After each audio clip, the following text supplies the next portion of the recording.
Barbara Creecy has announced the results of a process that will allow more train operators to use Transnet's rail network. For more on the story now, here's SABC News reporter Katlego Legodi in Pretoria for us. So, Katlego, we heard there the minister speak on end and make that announcement. And what does this announcement really mean for ordinary commuters and for businesses that depend on the rail network for transporting themselves and goods? The ball really seemingly moving in terms of Transnet and its rail infrastructure and how they've been pushing to ensure that they realize these reforms that the minister has been talking about over time. Remember, it was in March this year when we saw a cabinet approve this policy, the rail policy that made way for third-party players to come into this space and work with Transnet. So today we see Minister Barbara Creecy giving us an announcement of that process, what came about, and some of those companies that made the cut. So here we are told that there were about 25 of those applications, but only 11 made the cut. And the minister will give us a sense of the importance of this process and what follows from here. I'm going to invite her into the conversation with us this morning to just really take us through the briefing here. Minister, we see that really when you look at it, these reforms are really moving in terms of what you've been calling for over time. But that policy from the cabinet gave you a little bit of a move in terms of ensuring that the third-party players are really operating in line with the law. Give us a sense of this announcement here today, and what does it mean also for rail reform going into the future? Well, the National Rail Policy was adopted by Cabinet in December 2022, and this policy facilitates the possibility that third-party players or private players can operate trains and transport freight on the Transnet network. What we know is that for a number of years now, Transnet has not been able to meet the demand for the amount of freight that people would like to move on rail, particularly when it comes to mining commodities and agricultural commodities. So our target is that by 2029, we've got to be moving 250 million tons of freight on the Transnet network. At the moment, we are moving something in the region of about 160 million tons a year. This means that there is 90 million tons that needs to be moved, but currently Transnet doesn't have the capacity to move it. So the 11 operators that we announced today will be operating across the priority freight corridors. They will be moving mining commodities, agricultural commodities, and general containers, freight containers. And it is our understanding that these operators, now that they have been selected, must enter into a contracting process with Transnet. They must get access to rolling stock. And of course, they have to register with the Railway Safety Regulator. It seems that most of them would begin to operate in the 26-27 financial year. And it is envisaged that over the next 2 years, they will be able to move an additional 20 million tons of freight. So they will be assisting us in moving towards our 2029 target of 250 million tons of freight moving on the Transnet network. Do give us a sense of the benefits then of having them come through into this space, and when can we expect for these processes to start unfolding here? If you are targeting that in the coming year, you would want to move 20 million of these tons. Do we see these particular companies starting their work as soon as possible, as in tomorrow? Yes, I mean, from this press conference, all of the successful and the successful applicants will be getting letters informing them of their status. Of course, the contracting process is expected to take a couple of weeks. As I say, these operators will have to register with the Rail Safety Regulator. They will have to get access to rolling stock. Some of them have already approached Transnet and asked to lease surplus rolling stock.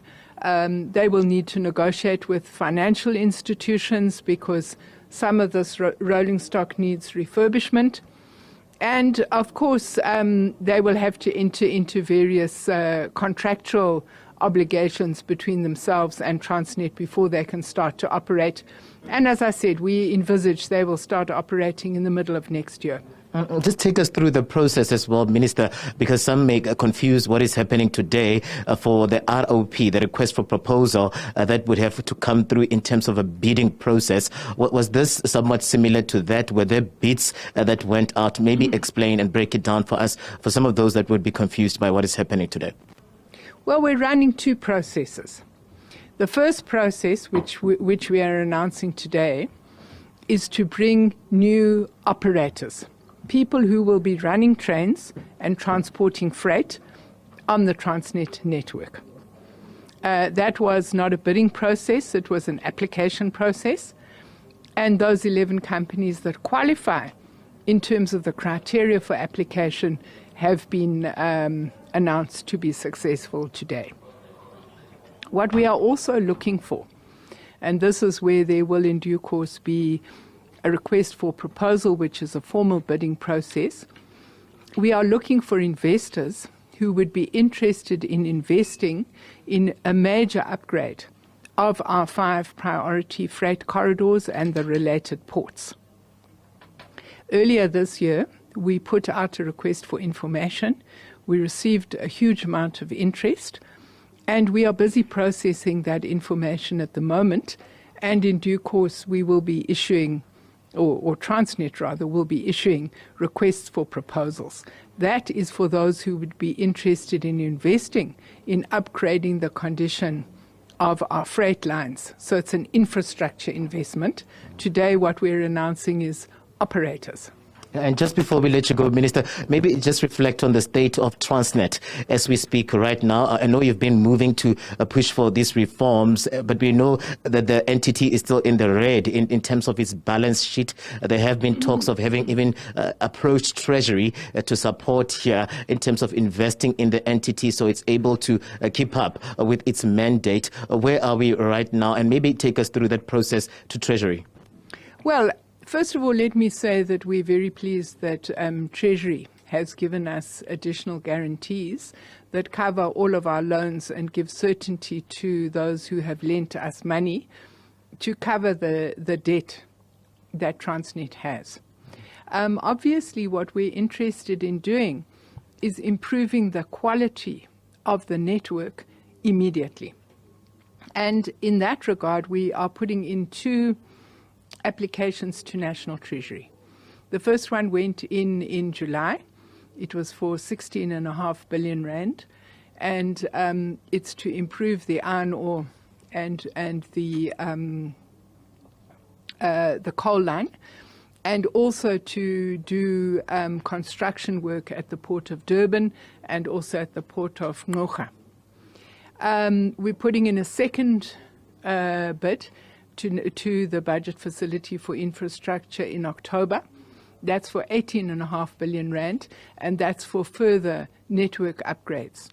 So as we look at the long-term major refurbishment of our rail infrastructure, we are not sitting back because we know that those long-term proposals are going to take at least 3 years before construction begins. In the meantime, we want to make sure that all of our infrastructure is fit for purpose, and so we have also put in these requests to the budget facility for infrastructure with National Treasury. Concerns over privatizing Transnet? Well, there's no intention to privatize Transnet. The infrastructure, both port and rail, will remain state-owned.